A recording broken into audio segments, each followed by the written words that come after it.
What's up, fight fans? Welcome to my channel. This is Johnny, and in today's video I'm going to be giving you my prediction for this coming weekend's undisputed light heavyweight title between Artur Beterbiev and Dmitry Bivol. Guys, before I continue, I want to say thank you to all the new subscribers. Thank you to everybody who's been with me since day one. If you haven't already, could you please hit the notification button? If you like the content that I create, what this will allow me to do, every time I put something out that's new, you'll be the first to be notified. Thank you. Guys, we have a big weekend of boxing. In the next few days, we're going to see 3 of the top 10 pound-for-pound fighters in the world go at it. Junto Nakatani is one of the 3, but 2 of the 3 are going to be fighting each other, and that's this video. I'm going to be going over the Artur Beterbiev versus Dmitry Bivol light heavyweight undisputed title fight in Riyadh.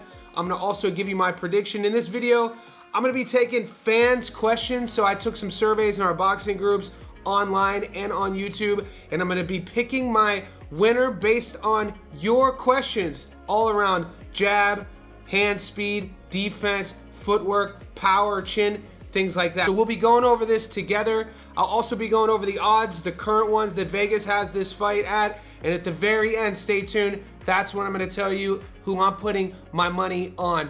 This fight, guys, we've been waiting a long time for. It's been scheduled, then rescheduled. We know about Beterbiev having to pull out due to an injury. He had surgery, and now he's back. We know about the age gap. When people talk about Beterbiev, they talk about 2 things.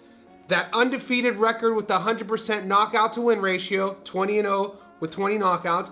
They also talk about he's going to be 40 years old. Time stands still for nobody. When we think about Bivol, people talk about 2 things. His beautiful boxing ability, that Russian style, how he goes in and out. And then the other thing, not so much having to do with the boxing ring, but what's happening in the tabloids right now, the out of the ring issues, which a lot of pundits are saying may play a role in where his head's at. We know about the divorce he's going through and the smear campaign from his ex all around the social media and the internet. She's made posts about how her and her kids, Bivol's kids, are going for Beterbiev. So you have to think going into the fight, that is going to play a role. Only time will tell how major or how insignificant it will be in Dmitry Bivol's performance. Bivol's only human, so dealing with any sort of outside the ring distractions can play a factor come fight night. What I'm gonna do is grab some stats real quick. We'll go over this together. With Artur Beterbiev, we know he's 20-0 with 20 knockouts. We know about that 100% knockout to win ratio.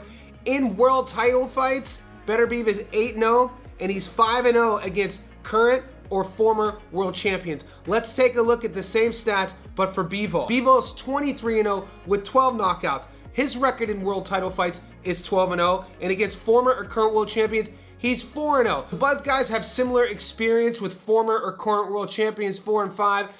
Their records do not jump off the page regarding their age. Bivol 33, Beterbiev 39, at only 23-0 and 20-0. But we know fighters from their region, where they come from, have storied amateur careers. So in countries where they'd rather go pro early, such as America, you see a lot of young pros. Think about Carmel Moten, think about Abdullah Mason. Countries in Eastern Europe, it's a much more common thing to stay amateur longer. This gives them a better opportunity at becoming an Olympian and winning a medal for their country, which has huge positive ramifications in specific places. It's pretty fair to say that neither guy has ever seen a style that they're uncomfortable with, but it's also fair to say on that same point, how many times have you seen a style like Bivol's? He's a once-in-a-generation style, what he does and how he executes that game plan. With Beterbiev, he's gonna be moving more on a straight line. His head movement isn't as active as Bivol, and neither guy gets hit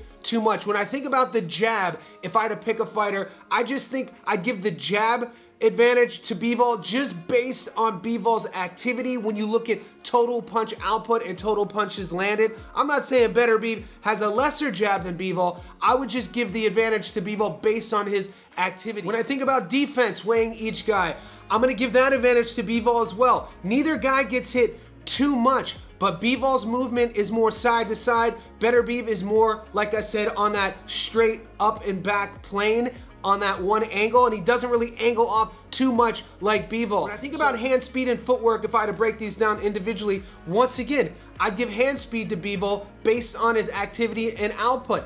I'm not saying that Beterbiev is slower than Bivol, but when you think about hand speed, it's not necessarily how fast punches go.